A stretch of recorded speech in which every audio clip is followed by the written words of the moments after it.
Buen día, ¿cómo están? ¿Cómo andan? Bienvenidos, bienvenidas al Pase. En otro día sumamente complejo y con un panorama internacional que se vuelve cada vez más incierto. Ayer por la tarde hubo un tuit de un dirigente de Tercera Línea diciendo que Argentina estaba mandando 2 naves al Estrecho de Hormuz a pedido de Trump. Mark Sell, se llama el hombre, es el presidente de la filial en Israel del Partido Republicano de Estados Unidos. Realmente no es una figura relevante. Pero bueno, nada, fue un mensaje que llamó mucho la atención. Desde el Destape fuimos a chequearlo. Tanto en las Fuerzas Armadas como en el Ministerio de Defensa, como en Cancillería, como en Presidencia, nos dicen que no es cierto, que en este momento no hay unidades navales, como dice el mensaje, yendo al Golfo.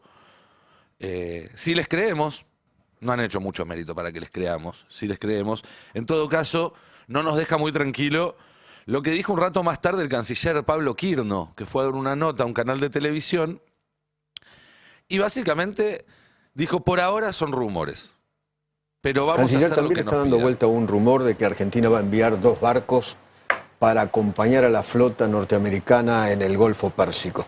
Vamos a hablar sobre certezas y no sobre rumores. Rumores Son rumores, definitivamente no. Son rumores, por ahora, está claro dónde nosotros estamos parados.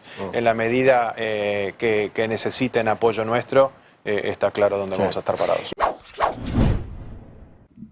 Bueno, es muy claro el canciller Quirno diciendo que si Estados Unidos les pide que manden apoyo al Golfo, Argentina lo va a hacer. La Constitución dice que tal cosa debería ser aprobada por el Congreso de la Nación. Es taxativa en ese sentido. No hay mucho margen para dobles interpretaciones. Pero también es cierto que la Constitución es taxativa respecto a que una ley que es vetada, si el Congreso insiste con las mayorías necesarias, tiene que aplicarse. Y eso no se está cumpliendo. Con lo cual no me deja muy tranquilo en este momento que la Constitución diga que no pueden hacerlo. De hecho, el gobierno ya tiene preparada la excusa formal, institucional, legal, para cuando tome la decisión de mandar tropas al Golfo. Son papeles que ya están firmados, son acuerdos que ya están en marcha, corriendo, que no pasaron por el Congreso y que ni siquiera fueron un decreto, sino que se resolvieron como un acto administrativo. Miren, el 3 y 4 de septiembre de 2024, podemos poner ahí la placa con la noticia tal como la anunció en la página oficial el gobierno argentino. Una delegación de funcionarios de segunda línea del Ministerio de Defensa y oficiales de la Armada viajaron a Bahrein para suscribir, sin consulta del Congreso ni la firma del presidente al pie de un decreto, la incorporación de la Argentina a la Fuerza Marítima Combinada, una coalición naval de 47 países, encabezada por Estados Unidos y que opera en el Golfo Pérsico con la finalidad de garantizar el libre tránsito de las embarcaciones comerciales. Ahí está el detalle que lo da, insisto, este es un artículo publicado en la página argentina.gov.ar, donde se comunican los actos de gobierno. Y miren dónde opera estas fuerzas marítimas combinadas, este comando combinado de fuerzas marítimas. Lo dice, insisto, un documento oficial. Si pasamos al siguiente párrafo destacado, están integradas por 5 fuerzas de tarea que responden a operaciones de seguridad marítima en el Golfo Arábigo exterior, ese es el Golfo Pérsico, Golfo Arábigo se le decía en otra época, lucha contra la piratería, eso es frente a las costas de Somalia, operaciones de seguridad marítima en el Golfo Arábigo interior, dentro del Golfo Pérsico, en el Mar Rojo, y entrenamiento y capacitación de seguridad marítima. Lo interesante es que este documento lleva la firma de Petri, pero Petri no viajó, como viajó a todos lados cada vez que tuvo una ocasión de ir a firmar algo al lado de alguien vestido de milico yanqui. No hizo TikToks, no salió en Clarín, no salió en La Nación, no salió en Infobae, solo en algunos pocos medios de defensa especializados. Es llamativo en un gobierno que celebra como una fiesta de 15 cada vez que tiene algún guiño de Estados Unidos, que un anuncio tan importante se hiciera con reserva. El primer paso operativo de este acuerdo, que es el que se cumplió hasta ahora, tiene que ver con el envío de un oficial naval superior en calidad de enlace, que ya está ahí en Bahrein, y que de hecho tuvo que ser evacuado de la base porque el primer día de la guerra esa base recibió ataques de drones. Estamos ya dentro de la guerra. Sin embargo, en los documentos que se firmaron se habla de un planeamiento a mediano plazo que no se agota allí y que prevé, ante requerimiento de Estados Unidos, el despliegue de 1 o 2 buques para unirse a las patrullas, que pueden ser corbetas, MECO 140, destructores, clase 360. Aunque eso está en duda porque en realidad son embarcaciones que requieren todavía actualizarse, una actualización tecnológica y demás. La otra posibilidad, por lo que pude averiguar, es que aporte una plataforma de exploración aeronaval pesada, tipo Orión P3C, son unos barcos muy grandes que se utilizan básicamente como base de operaciones para radares, instrumentos de observación satelital, etcétera, etcétera, etcétera. En cualquiera de los casos, el estatus de Argentina dentro de esa coalición dejaría de ser la de un socio administrativo para pasar a ser un actor táctico en el marco de un teatro de operaciones bélico. Con moño, en otras palabras. ¿Qué puede salir mal? Bueno, absolutamente todo. Ayer salió el embajador de Estados Unidos, Lamelas, a decir que no entendía por qué los argentinos no confían en Estados Unidos. Escúchenlo. Bueno, yo entiendo lo que está pasando porque yo quiero apurar las cosas, pero demoró mucho tiempo para Argentina llegar a donde está ahora. Y el gobierno el gobierno del presidente Milei, nada más que tiene 2 años. Yo creo que va a venir, las inversiones van a venir, la confianza va a volver. Y cuando vuelve la confianza va a bajar el riesgo del país. Hay una oportunidad increíble. No quiero que desperdicien esta oportunidad. Es una oportunidad única. Y si hay una cosa que estoy un poquito preocupado es que la gente no entiende. Yo quiero que ellos entiendan que esto va a ser una oportunidad única y posiblemente la única oportunidad que Argentina va a tener en décadas. Una corrección al paso, el Orión es una plataforma aérea, es un avión, no es un barco. Me había quedado ahí el ruidito. No soy experto en los temas, ténganme un poquito de paciencia. Pero decía, Lamelas dice que no entiende por qué los argentinos no confían en Estados Unidos. Y si uno mira para afuera, hoy nadie confía en Estados Unidos. Europa no confía en Estados Unidos, Inglaterra no confía en Estados Unidos, sus socios en el Golfo no confían en Estados Unidos. ¿Y cómo vas a confiar en Estados Unidos? Cuando se ve día a día las consecuencias de ese tipo de cuestiones. Un país que atacó en el medio de negociaciones de paz a Irán. Y además, como dijo ayer el profe de Pablo, con Milei sentado al lado, si Trump la choca, nos jodemos. ¿Qué pasa si el presidente Trump pierde la elección de medio periodo y se convierte en un pato rengo? Nos jodemos. ¿Pero qué le vas a decir? ¿Por qué te jugaste con...? La decisión siempre es única, ¿entienden? Pero siempre tenés este dilema entre los beneficios y los riesgos de la especialización. Eso verdaderamente, digamos así, es inevitable. Y Trump la está recontra chocando. Esa es la verdad. Ayer fue un punto de inflexión en la guerra. Lo más probable es que no se hayan enterado porque los medios argentinos cubren la guerra como el culo. Como el culo.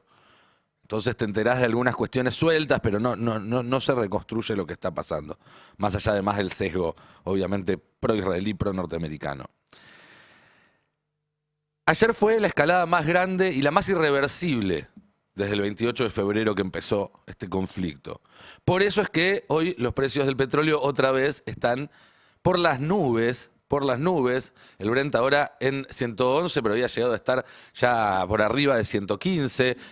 118, que además, como contamos, este es el precio financiero. Si vos querés el barril taca-taca, tenés que pagar por lo menos $50, $60 más. En Omán, uno de los mercados que está ahí mismo, de primera mano y que son precios que se usan de referencia, ayer estuvo cerca de los 200, ahora bajó y está entre 170 y 180. ¿Y por qué? ¿Por qué pegó este nuevo salto? Bueno, ayer por la mañana, Israel y Estados Unidos atacaron el mayor campo de gas del mundo. El campo gasífero más grande del planeta. Una quinta parte de todo el gas disponible en el planeta Tierra está en ese campo que comparten Irán y Qatar. Del lado iraní se llama South Pars, del lado qatarí se llama North Dome, pero es básicamente el mismo campo. En represalia, los iraníes atacaron la otra mitad de ese campo, la que está en territorio qatarí, junto a las petroquímicas más importantes de Arabia Saudita, de Qatar y de Emiratos Árabes Unidos. Este es un mensaje que daba ayer el vocero de Irán después de este ataque de Estados Unidos a Israel.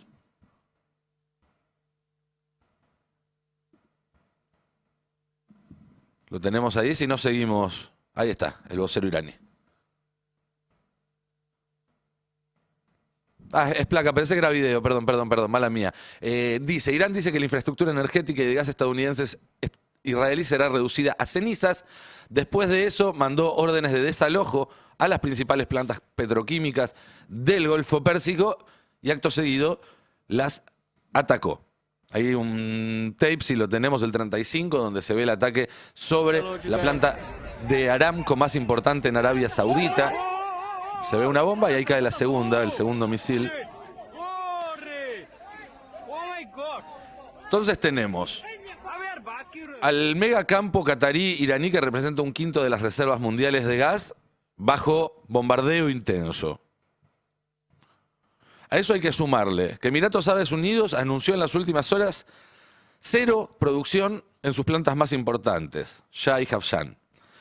Qatar recibió ataques en Ras Laffan, que es la planta de gas líquido, de gas natural líquido más grande del planeta, la planta licuadora de gas más grande del planeta. Tuvo que interrumpir la producción. Estaba interrumpida de antes, tuvo que interrumpir más todavía. Arabia Saudita, más de 20% de recorte en su explotación hasta ayer. Y ayer, entre otras cosas, también Irán atacó un puerto de Arabia Saudita sobre el Mar Rojo, que sacaba una parte del petróleo que podían sacar por un oleoducto. Bahrein está aduciendo razones de fuerza mayor para detener también su producción. Irak, abajo del 70% la reducción en la producción. Kuwait tiene sus refinerías en este momento incendiadas, bajo fuego. Entonces, desde ayer, esto dejó de ser un conflicto regional para transformarse en un evento que está reescribiendo el orden económico global para los próximos años y décadas en tiempo real. Esto es lo que hay que entender. Hay que decirle chau al mundo que conocíamos. Estamos en el momento, un chino se agarró un resfrío raro de esta guerra. Solo que esta vez puede ser todo mucho más rápido. Porque no es solamente el combustible. Además del combustible, el gas tiene como subproducto, y esto lo explicamos acá en los primeros días de la guerra,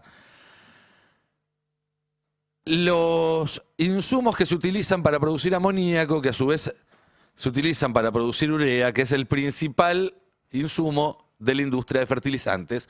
Y la mitad de la agricultura del planeta depende de los fertilizantes que se producen con insumos del Golfo Pérsico. La mitad de la agricultura del planeta.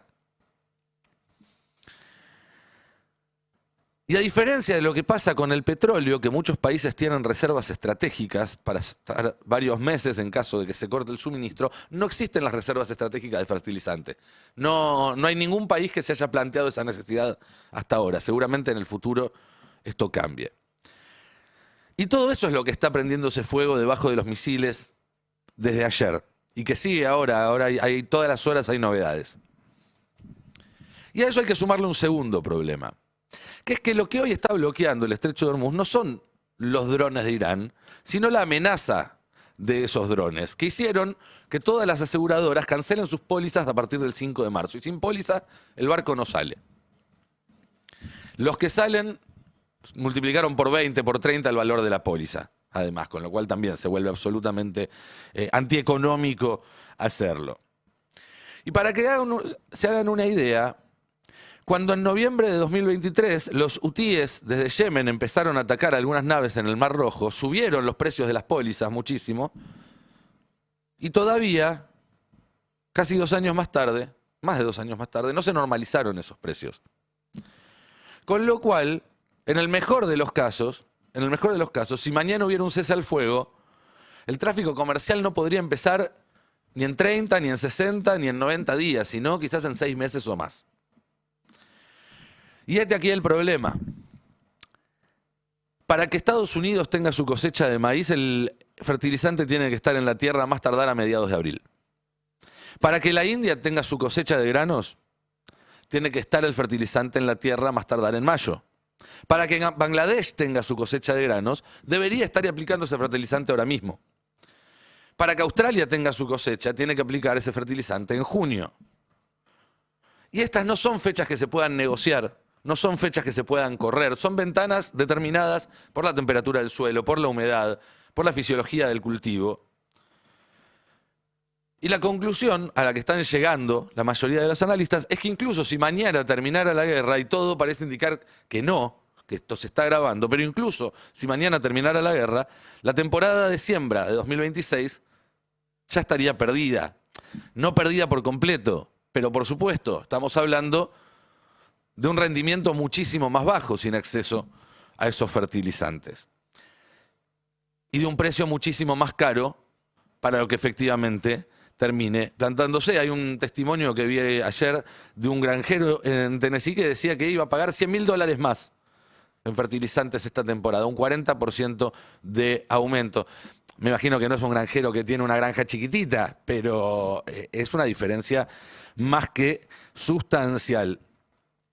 En resumen, tenemos por delante, como mínimo, 1 o 2 años de comida y energía tan escasas y tan caras como la mayoría de las generaciones que hoy pisan la Tierra no recuerdan ni vivieron nunca en su vida. A todo esto, en las últimas horas, China prohibió la exportación de fertilizantes. El ministro de Energía ruso hace un rato nada más acaba de decir que si siguen subiendo los precios van a frenar las exportaciones de combustible ruso.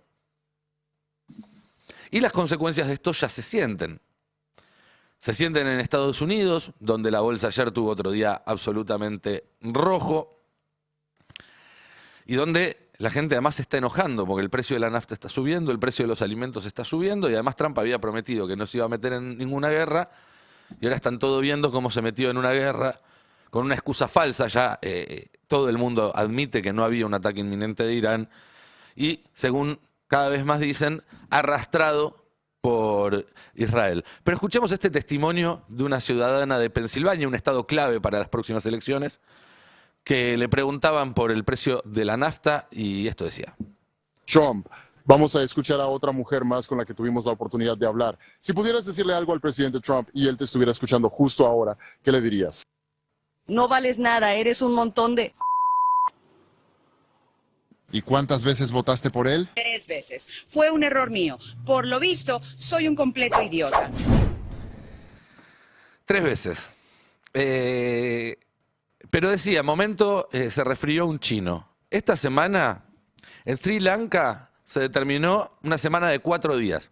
Se labura lunes, martes, miércoles, asueto, jueves, viernes y fin de semana. ¿Por qué? Para ahorrar combustible. Se raciona la nafta.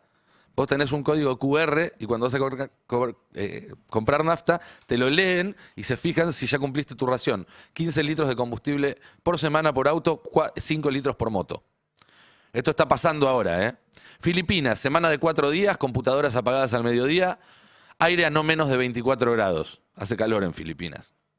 Tailandia, home office obligatorio, aire a 27 grados, manga corta obligatoria, obligación de subir por la escalera, no se usan más ascensores en determinados edificios. Pakistán, escuelas cerradas, semana de 4 días. Bangladesh, universidades cerradas, tropas en depósitos de combustible para evitar que haya saqueos. Se apagaron además las luces más importantes de la ciudad y toda esa foto que se ve siempre de los rascacielos y demás. Japón liberó 45 días de sus reservas estratégicas porque importa el 90% de su petróleo del Golfo. Corea del Sur le pone un tope al precio de la nafta por primera vez en 30 años. India, poderes de emergencia al Poder Ejecutivo para redirigir gas de la industria hacia los hogares para evitar apagones masivos. Y ya empezó la escasez. Miren esta foto que se viralizaba ayer en las redes sociales. Esto es una estación de servicio en Japón con un cartel que cuando uno lo pasa por el Google Translate, muy simpáticamente dice: por culpa de Trump no tenemos nafta, perdón. Y en Argentina también se está notando. Hay una muy buena nota de ayer de Rodrigo Núñez en El Destape que les recomiendo, que cuenta cómo la suba del precio de la nafta ya le está pegando a los trabajadores de reparto y de Uber, que son los que ya están, digamos, del borde para el lado de afuera. Clarín también decía ayer, la suba de la nafta trae consigo luego aumentos a los supermercados, nuevas listas de precios con aumentos entre el 2 y el 5%, mientras que en mayoristas alcanzan el 9%. Hace 2 días el gobierno estaba celebrando que había tenido una baja inflación mayorista el mes pasado. Bueno, va a tener una alta, evidentemente, este mes. Habló en este marco Horacio Marín, el presidente de YPF, y dijo: si sube, sube, y si baja, baja, y los consumidores deberían aplaudirme. Entonces, ¿qué hacemos? Mantenemos el margen que teníamos, porque esto es transitorio, y vamos aumentando solamente si lo vamos trasladando. Es el impacto que tienen las arcas de YPF. Creo que nos tienen que aplaudir de parados todos los consumidores, porque es una de las cosas más honestas que se puede dar. Y eso es lo que estamos haciendo. Entonces, si pasa a ser permanente es otra cosa. Es el acuerdo honesto y moral. Sube, sube, baja, baja. Bueno, la nafta acumula ya un 9% de aumento desde que empezó la guerra en menos de un mes. Acá en la Argentina ya está arriba de 1.800 el litro de super, 2.000 la premium. Y según Marín todavía no empezaron los aumentos. Lo que hubo hasta ahora es honestidad. Hablando de YPF, un datito al margen, pero el año pasado YPF vendió su participación, la mitad de las acciones de la empresa de fertilizantes más grandes de América Latina. Qué estrategia. ¿A quién se lo vendió? A Adecoagro. ¿De quién es Adecoagro desde el año pasado? De la familia del ministro de Comercio de Donald Trump, Howard Lutnick. Y las consecuencias de la guerra se van a montar sobre una situación que ya era crítica en términos de salario, ya era crítica en términos de inflación, ya era crítica en términos de actividad, y ahora sabemos que es crítica en términos de desempleo. Los números que se dieron a conocer ayer son lapidarios, en un rato los vamos a detallar un poco más con la mesa, pero ni el más pesimista creía que iban a dar así los datos de desempleo para el 2025. Es el más alto desde la pandemia. Eso está en el siguiente tuit. Sube el desempleo del 7,5. Fuerte impacto en jóvenes, especialmente en mujeres. Eso lamentablemente no es una novedad. Después hay 2 tuits de Buteler que dan más información sobre esto. Los datos oficiales vuelven a golpear el relato oficial. La tasa de empleo era uno de los pocos datos que el gobierno podía decir: miren, este no nos está dando mal. Bueno, ahora creció y además creció la informalidad. Y se vuelven a ver escenas en la Argentina que los que tenemos algunos años sabemos que se condicen con momentos muy difíciles para el país, que son las filas y filas de gente esperando horas para tener la chance de conseguir un trabajo. Más de 700 personas hicieron fila bajo la lluvia por 9 puestos de trabajo en Mar del Plata. Es para un trabajo de vendedor que seguramente tenga un salario que de 1 millón, 1,5 millones, si tienen un poco de suerte y están ahí haciendo horas y horas de fila bajo de la lluvia. Y para terminar, lo que estamos viendo no es un cisne negro, porque escuché ayer que decían el cisne negro de la guerra, el propio Marín creo que habló de cisne negro. No, es la consecuencia lógica de un sistema que concentra el dinero y el poder en muy pocas manos, sacándoselo a la gente, a los trabajadores, a las instituciones, a los más vulnerables, y que se embarca en guerras que van a causar daño a cientos de millones de personas en todo el planeta, no solo donde caen las bombas, porque esto va a generar hambre, esto va a generar crisis. sin que nadie haya votado por eso. Más del 70% de los argentinos está en contra de la guerra y sin embargo Milei va y se sube. Más del 70% de los norteamericanos están en contra de haber atacado a Irán. En Europa ni hablar, el rechazo es del 80-90%, en otros países de América Latina también. Y digo yo, si hay una guerra que puede cambiar la vida de prácticamente todo el planeta, para peor, y nadie votó por eso, ¿cómo podemos seguir llamándolo democracia?